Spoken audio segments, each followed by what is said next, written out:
On this episode of the New Money Habits podcast, Maria and I discuss the importance of decluttering both physical spaces and your finances. Good morning, Maria. Good morning. I would like to thank you for braving the elements of our illnesses. I just want to let our listeners know up front that we're both getting over some stuff, so we might sound a little off. Yeah, our apologies up front. I thought I was doing fine, and then all of a sudden, the congestion, the more I'm speaking, I can feel the congestion come back on. It's fun. We're going to use our mute buttons as best as we can today. Yes, and apparently I'm not allowed to say anything funny. Yeah, it sends me into a coughing fit, so we'll try. We'll try to. So I will just speak as monotone as possible. Please don't do that for the sake of our listeners. Please. No. In fact, that was just another attempt to get you to laugh. Thanks. Such a good rule follower he is. I know. Okay, so the topic of the day, and actually the topic of the month, if you are a member of our ever-growing Facebook group, is declutter and sell. So the idea of the month is, hey, let's find some opportunities to get organized, declutter some of the areas of our homes, and then sell and maybe help out financially. But I think I want to really focus on the declutter part, or just this concept of how we are affected by things like disorganization and clutter. Because as you and I were just talking about it, my desk right now is pretty cluttery. And as I try to get work done, it makes it a little bit more difficult. Yeah. But I think it's relatable to our finances as well. Oh, 100%. And I also had a very, very messy desk. And I was just telling Nino that I insisted on Saturday, like, this has to be my number one priority today. We'll deal with the kitchen later. We'll deal with the living room later. Like, I need to really focus on the desk. And the reason is because I walk into my office and all of a sudden go into like stress mode. It's like, if it's on my desk that way, it's in my head that way. And I don't know about you, but my finances, it's the same thing. Like, if it's not organized, if there's not some sense of where things are going to go, I'm just always like, I don't know. And then I'm in my head, and it becomes very, very overwhelming. So I think it's actually a really good and relevant topic for today. Yeah, I'm noticing the same feeling with my own kind of finances at this point. You know, as I've shared recently, I'm just going through a different season where things are a little bit tighter, a little bit different than they normally are. And I'm watching it kind of affect my drive and my motivation to stay on top of things and be as organized as I usually am. And so the chaos is trying to creep in, where it's all like, I maybe didn't plan as early as I normally would, or I don't execute on the day that I had already planned. And it's like, I got to fend off against that as much as possible, because if nothing else, I need an organized mess, or it needs to be organized chaos. Yeah. Which sounds like an oxymoron, but this is exactly how I used to manage the store when I worked at Blockbuster. You remember Blockbuster Video? I do. I'm old enough to remember. Yeah. I wonder how many of our listeners I was just going remember. to say, probably not a super large percentage, but... Actually, I wonder if more of our listeners are in our demographic age-wise than maybe in the younger. But anyway, that's neither here nor there. But I remember each day of the week there was a different big task that needed to be done. So new releases came out on Tuesday, which means Monday you did the wall. And what that meant was that new release wall had to be reorganized and reshifted to make room for the new things coming. And as you're taking things off and making space for things to come on, we already have boxes and boxes of new releases in the store ready to go. So those are in a spot, and everything that's coming off the walls in a spot, and the moving, and it's like everything had to either be an organized mess or it was just going to be a mess. Right. And so I feel the same way with the finances. Like, okay, things can kind of be a little bit chaotic, but they better be organized at least. I do think too that there's oftentimes a compound effect that happens. So, when you just put one thing on the desk, oh, I'll get to that later, it doesn't feel like it's going to be a big deal. And then you do that again and then again and again. And that's where that habit turns into a real problem for us. And so I think we could see that in the way that we are with our money too, whether we have this great plan. A lot of people will sit down with us as coaches, create this amazing plan, and stick to it for any given amount of time. And then there's that one time where they're like, well, we're going to do this instead. And we're not going to use the envelope this time if that's what part of their plan was, or we're going to put it on this card instead of over here. You know where I'm going with this? And then Yeah. it seems like no big deal for that one time, or even the second, or maybe even the 10th time. But you do that often enough, it becomes like, oh, you turn around one day, you're like, what just happened? Like, I don't know where all this mess came from. So that's how it was for my desk, I'll tell you. And what's crazy is this was not just my doing. So my family says, oh, mom does that, or my wife takes care of that. And so they'll find it somewhere else in the house and then just go put it on the desk. And so then it becomes everyone's mess in my mind on my desk. And I think that can happen too when we're looking at our finances. You go out to lunch with somebody, oh, let me get that, that this one's on me. And we just do that one time. And then it's something that can continue to build over and over. So there's definitely something to be said about the compounding effect in a negative direction with this. Yeah. That's why I always appreciate your perspective, is the idea of how does that one-time behavior actually multiply into an actual habit, and then how does that habit end up leaving us in a place where it's like, I never meant to be here. This is not what I had planned Right. at all. Exactly. Yeah. I'm trying to reflect right now on, so what have I been doing differently that has things feeling a little bit more disorganized? And I think one of the things is, because the money situation is a little bit different, I went from paying myself every 2 weeks to, let's just do this thing once a month. Let's do it at the beginning of the month so that it's all done and over with. And as of the recording of this, it's the third day of the month.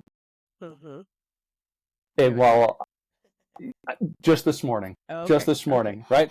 Because the first fell on a Saturday, whatever. But like, yeah, it's like all of a sudden you lose track of, like, no, you said you're going to do it on this day. And like, so it has to happen on this day. Otherwise, you look up and it's the third, and things that were due on the first and the second, it's like, oops. And when I was paying myself every 2 weeks, this stuff would have been handled like a week or more ago, and it would have just been done. Yeah. So happens to the best of us. That's right. That's right. It happens to every single one of us. And you just have to know when to recognize it and then say, okay, today I'm going to do it differently. And you did. Hey there, budgeteers. The new year is here, and you know what that means. It's time for fresh starts and new habits. If one of your goals is to get better with your money, New Money Habits has exactly what you need to kick things off right: the Payday Power Planner. This isn't just any budget tool. The Payday Power Planner is designed to work with your pay periods, not just the calendar month. Why does that matter? Because it helps you to see exactly when your money is coming in and going out. No surprises, no guesswork. With the Payday Power Planner, you'll know if you're working with a surplus or facing a deficit, so you can make informed decisions about your money. It's not just a plan, it's the clarity and control you've been looking for to start the new year strong. Make this the year you finally build new habits for financial freedom. Grab your free Payday Power Planner from New Money Habits today and take the first step toward a better financial future. Visit newmoneyhabits.com now, because this year, It's time for a better plan for your money. And so, how can we help our listeners identify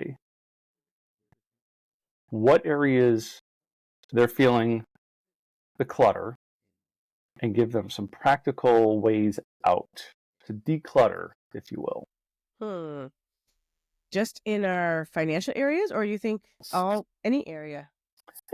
Let's start broadly and work our way into Okay. financially. All right. Well, I think one of the things we can do is really start to be in tune with how we are feeling about something when we walk into a place.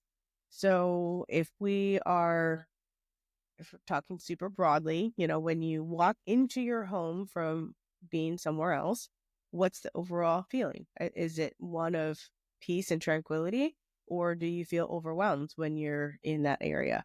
And I can tell you that for me personally, there are different rooms that create different feelings. I feel like I'm one of the walking inside out kids from that movie when I go through my house. So in one area, if it's all something that I'm very aware of and I try to be on top of a little bit more, it stays a lot less cluttered, and I feel a sense of peace. And then I go and walk, let's say, to my daughter's room for a quick example, which I'm not in charge of, and I have like instant anxiety. I'll walk by, I'm like, oh, what just happened in there? And it just looks like a tornado went through. And so there's other different rooms that it maybe are theirs. And so I was like, eventually it just gets to the point where it drives me so crazy that I do go in, kind of take a little bit more control of that and try to fix that. So I do think it's important to recognize how you're feeling. I don't know if that's just a female thing. Do you ever have a physiological reaction when you see clutter? Yeah, it's called Okay. avoidance. Oh, I mean, I guess the physiological, like, I turn and I walk away, like, hightail it out of there. Okay, well, that's not what I meant by physiological, but that is that is how you deal with it. Why? What makes you turn? Like, what in your body happens that makes you want to turn? Like, do you feel a heart rate increase? Do you sense? I don't know. I mean, that might Oh be yeah, something that you're not the in tune the with. I don't know. palms get sweaty, Okay, it's almost and like a first date. and You go into flight or fight mode, and you yeah, flee. the heart rate probably does start to accelerate. And it probably depends on what room it is or what's happening. Uh, for instance, like if I walk into the kitchen and it's a mess from a previous meal, Mm-hmm. depending on many factors. One, did I prepare the meal and so I'm looking for help cleaning up? Or did my wife prepare the meal and it's my turn to clean up? That's one factor. Another factor might be, how long has it been there? Are we talking like it's from earlier today? Or are we talking like it's from earlier this week? Mm-hmm. And so these different things all kind of impact uh, that, depending on the size of the mess, and then specifically what's included in the mess. If it's like simple bowls, plates, and silverware, okay. But when it's like the pots and the pans and that bowl that we hardly ever use, but we used it this time for something, and it doesn't fit into the dishwasher, so you have to wash it by hand. Like, all of those things start to play into Yeah. uh, those responses and possible avoidance.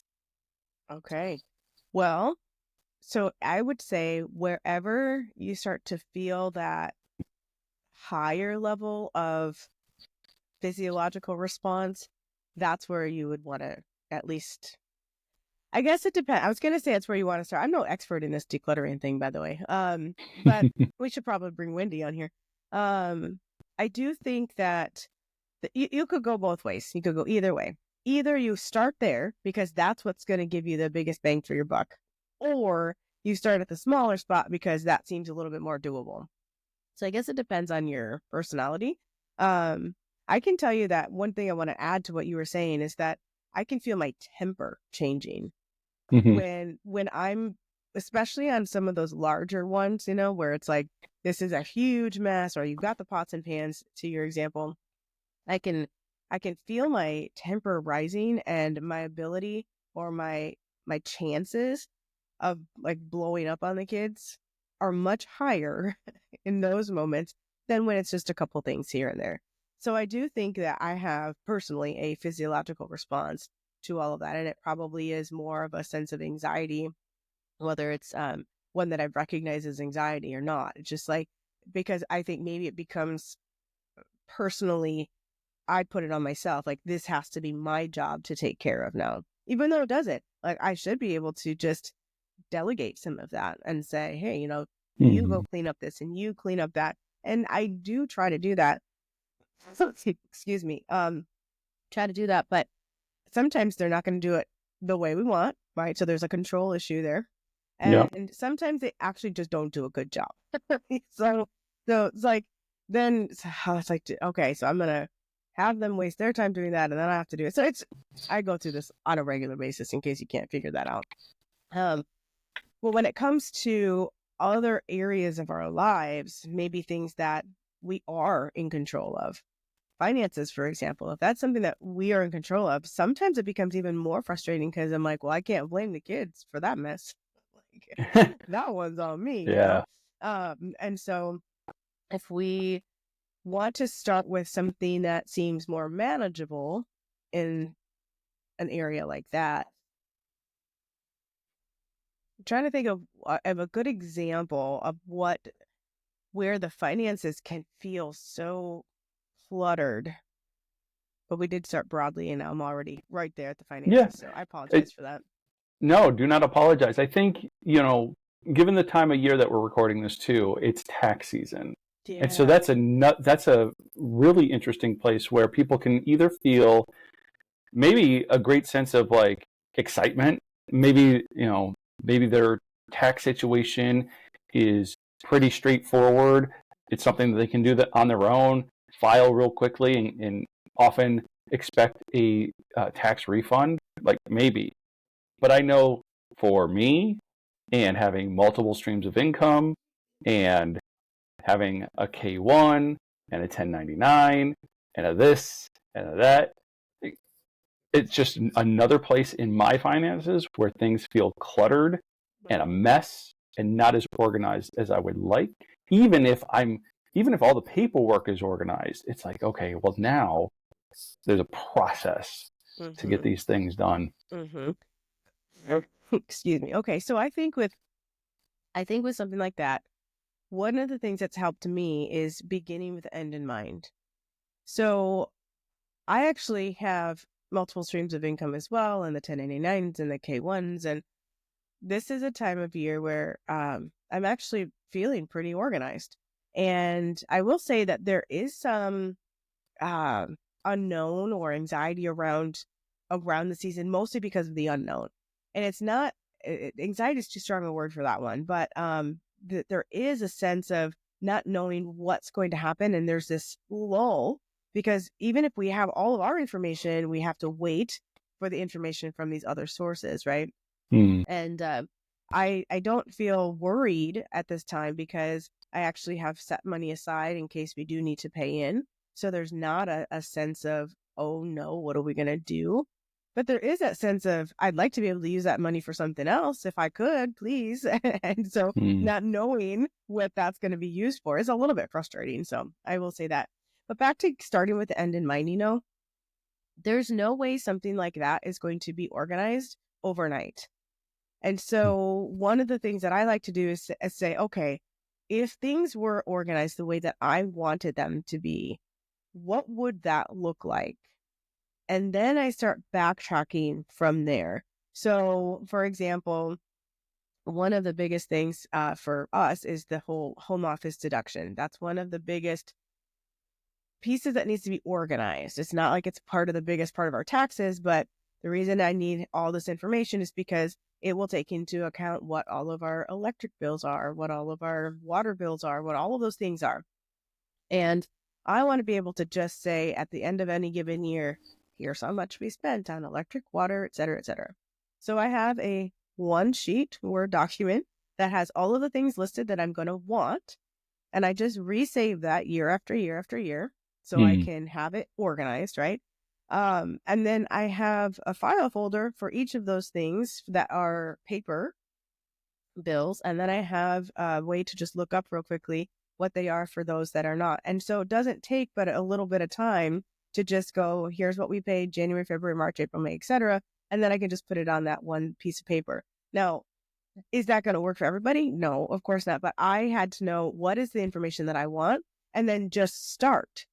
So I know that I'm not going to fix everything from past years, but I know how I can start moving forward for the future years and recognizing that it's not even going to feel like I did something great until tax season of next year, when I can pull it all out and go, oh, now that only took 45 minutes because Right. I had this, in place. Whereas before it would take 4.5 to 7 hours just to go find all the paper because it wasn't done in an organized fashion. So, Yeah. Yeah, I like that. Starting with the end in mind and figuring out, what it is that you're going to want. And then I think for me, that as you were sharing that, I'm thinking about like sprints, where you're not going to do the whole thing all at once. right. But if you can sprint your way there by identifying either a milestone that you're trying to achieve, and so for you, it was you were looking for both like electric bills and water bills. So like, I don't know why this is a poor example, but it's like, hey, maybe at least get the electric bills. Like, go find them, do that one. Okay, great. That was a sprint. You're done. You kind of get to check it off the to-do list. Then the next sprint might be the water bills, right? Just as again, another poor example. But another way that I think about doing sprints, and this can go back to whether you're trying to clean up your finances or just clean up your kitchen, set a timer. Set a 15-minute timer, a 30-minute timer, whatever that is. I've been doing this for work for a while. Actually, let me correct myself. I was doing this for work for a while. It's a habit I got out of, and now I'm reminding myself, like, get back to this habit. But I'd set a 50-minute timer, and I'd get as much done in 50 minutes as I could. Then I'd take a 10-minute or a 15-minute break, and then I would do it again. And I found myself being able to manage the sense of overwhelm more calmly when I had a timer going. And so I encourage our listeners, when you're thinking about, I need to get my finances in order, and maybe that means I need to figure out what I've been spending, set a timer and go back for 30 minutes and get as much information as you can, and then give yourself a little bit of a break. And what I've also found when I'm sprinting like that is when that timer goes off at 50 minutes, if I'm in a groove, then I just keep with it and I'll take a break. Like, I might reset the timer for a shorter period of time, but I just keep going so I don't lose that momentum. But if I'm kind of struggling and that timer goes off, it's like, okay, take a break. Yeah, you had given yourself permission ahead of time to do that. Hey there, budgeteers. It's a brand new year, and that means it's time for new habits, starting with your money. Take charge of your finances in 2025 with New Money Habits Financial Coaching. This isn't your typical financial advice. New Money Habits is all about giving you the knowledge, tools, and support to make confident money moves and build a rock solid financial foundation. Here's the deal: we're offering a free discovery session to kick off your journey to financial freedom. That's right, no strings attached. In this session, one of our expert coaches will help you to identify your financial goals and create a better plan for your money. We'll help you master your money mindset, sharpen your money management skills, and keep you accountable every step of the way. Make 2025 the year you say goodbye to financial stress and hello to the freedom you've been dreaming about. Schedule your free discovery session today and start creating the new money habits you need to achieve financial freedom. And I actually used that trick as well, but I use much shorter time. So I'm actually glad that you said when it's done, if you're still in the groove, then just keep on going, because that's actually one of the ways that we can kind of trick ourselves.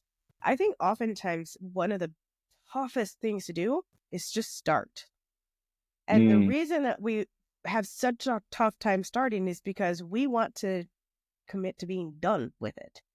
So when, right? Yes. I Yep. mean, and so if we look at this kitchen, or we look at a specific closet, or we look at the pantry, whatever it is that we're in the process of wanting to declutter, looking at our checkbook, looking at our tax, bills, whatever it is, we say, okay, I don't have time to finish that. That's kind of the script that we play in our minds.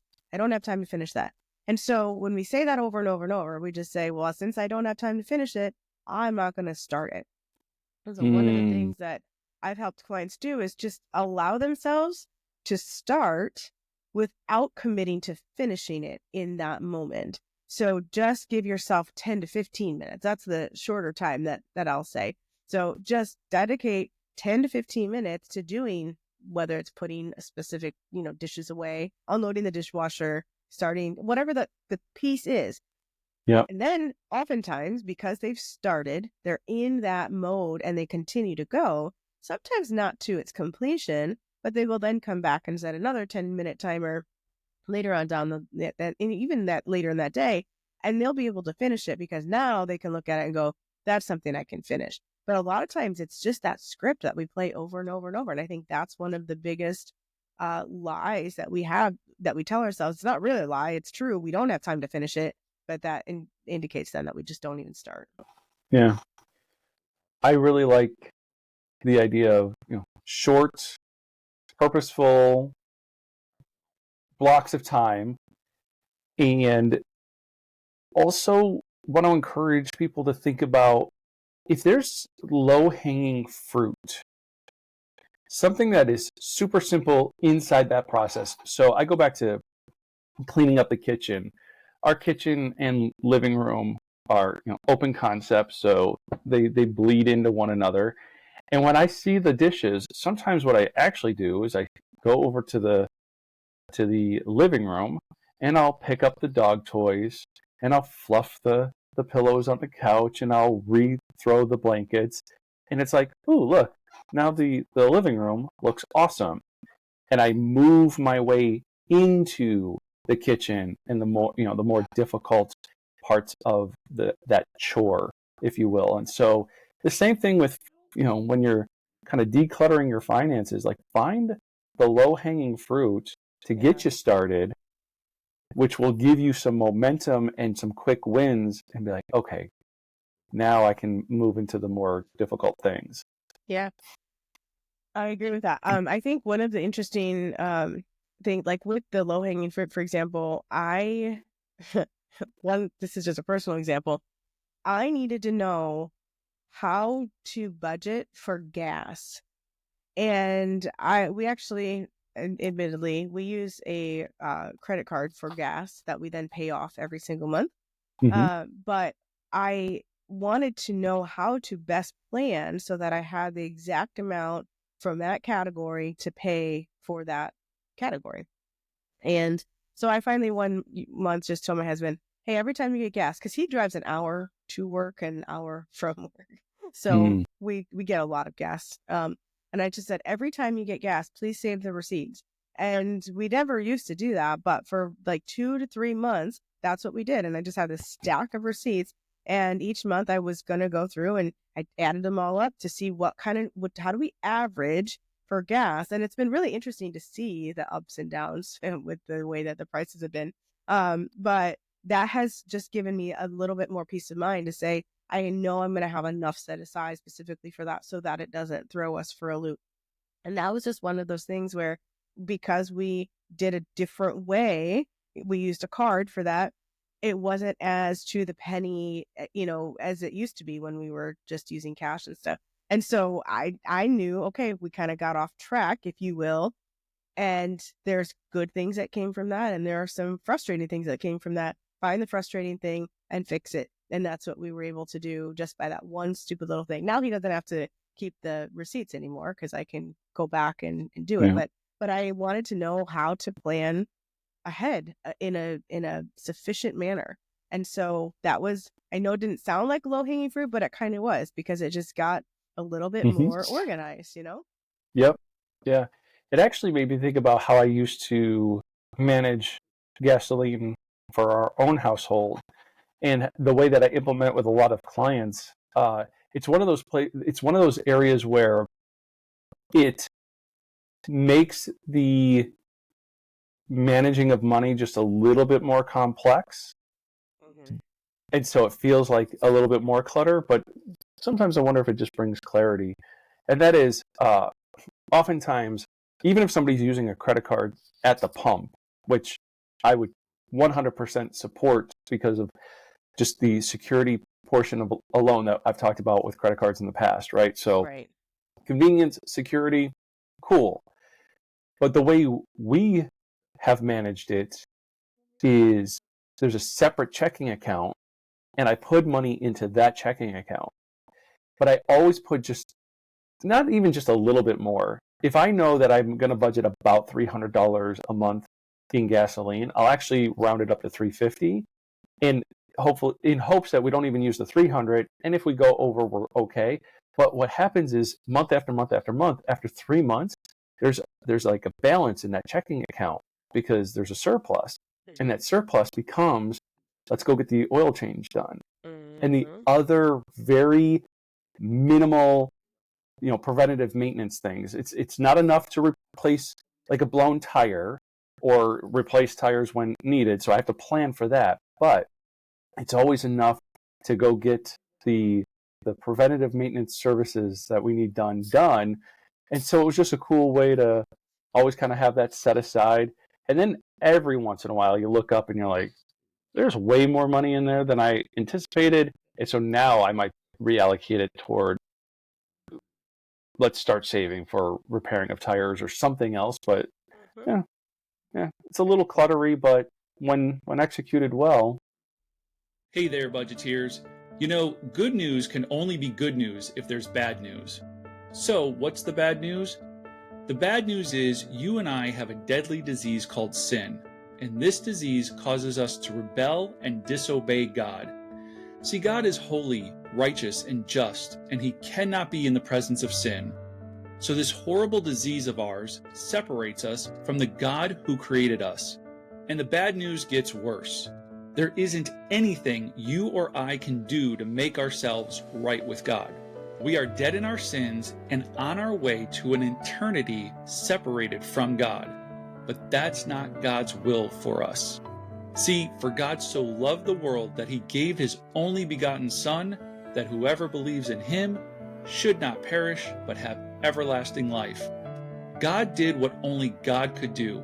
He made a way for us to be reconciled to Him through Jesus Christ. Jesus came into the world to save sinners like you and me. While we were still sinners, storing up God's anger against us for our rebellion and disobedience, Christ died for us. Jesus took the punishment that you and I deserve and have earned. Jesus is the substitute for your punishment and mine. Now, isn't that some good news? The word gospel means good news. The gospel of Jesus Christ is that you and I broke God's law and Jesus paid the fine. When we place our faith and trust in Jesus, we get to experience God's grace and mercy. Our gratitude should turn us from our rebellious and disobedient sin toward God, seeking after Him and His righteousness. When we do, God gives us a new heart and a new mind. Praise God for His goodness, and remember, God loves, humans sin, Jesus saves. Yeah, I mean, I think there are very quote unquote decluttered ways to get the results that you were just talking about. I mean, there are so many online accounts that, Mm-hmm. I mean, you said checking account. Did you say Yep. checking account? I think Yes. so. Okay. Yep. Yeah, so you just use that checking account to then pay your card, is what you're saying. Exactly. Yep. Okay. Exactly. So you could do the same thing with a savings account, technically. And there are Mm-hmm. so many of those online savings accounts. Like I have some at Capital One and I have some at Discover. And what I like about both of those is you can have as many as you want and you can name them whatever you want.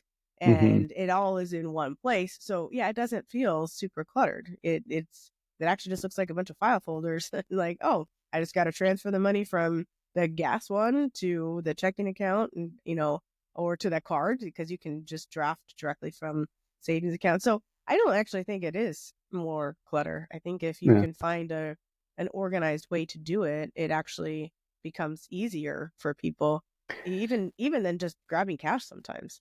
Yeah. Well, and to your point, it's kind of like a digital envelope. And sometimes one of the ways to declutter is to take things that are commingled and just a mess and assign them a little bit more purpose and say, okay, I'm going to drill down just to be more organized. Yeah, yeah, I agree.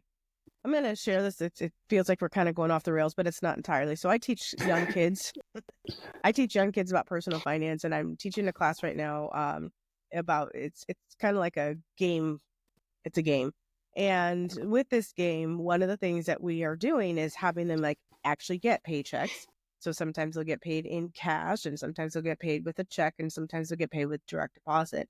And it's just to help introduce these kids to all of the different forms of payment that we get, and how to decide what to do with their money, etc. And we have a budget binder that we're setting up in case they decide they want to be able to use kind of like an envelope system, so we're just Hmm. exposing them to all these different things.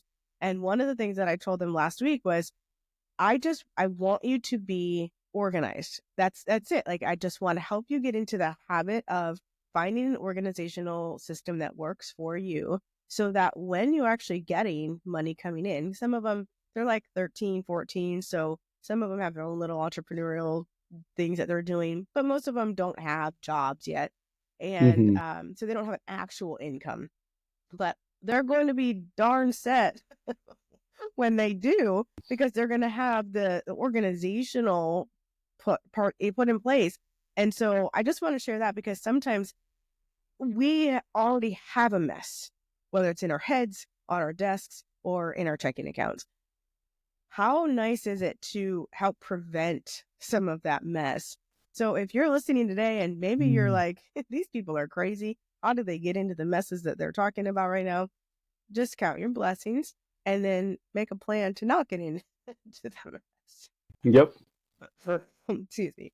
So, You know, yeah. Think about the young lady that I work with, who I've been working with since the moment she had an earned income, and being able to establish all of those healthy practices early. yeah. She feels, amongst her peer group, she feels like she has the most control over her finances than anybody else in her peer group, Yeah. and she should.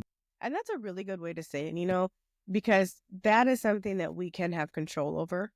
So in this Hmm. class, we actually have this, I kind of use a bingo setup to make it happen, but I have like that actual bingo ball roller, that Oh, you roll okay, and the yeah. balls come out.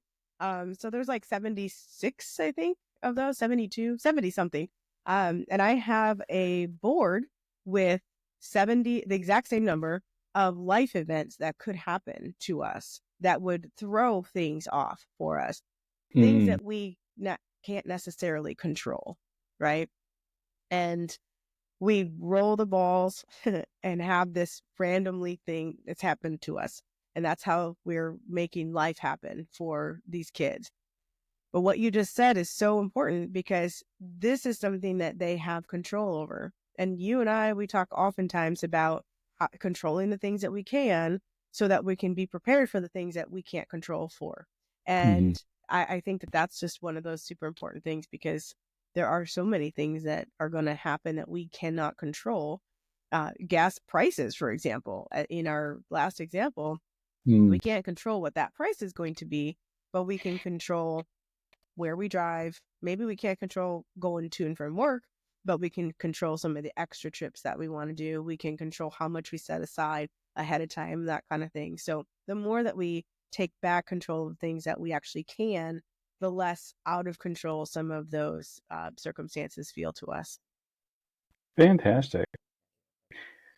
What another great conversation about just thinking about things a little bit differently. So, just to kind of summarize, when you're looking to declutter, first, check in on those feelings. You always help me to remember that because I'm not doing that. And it's funny because it's like, it's right there. Like I know what feelings I'm feeling. I'm just not pausing long enough to say like, what are you feeling? Yeah. You're not And listening then, well enough. yeah. And then sprint your way to the end of a task just by getting started. Set a timer.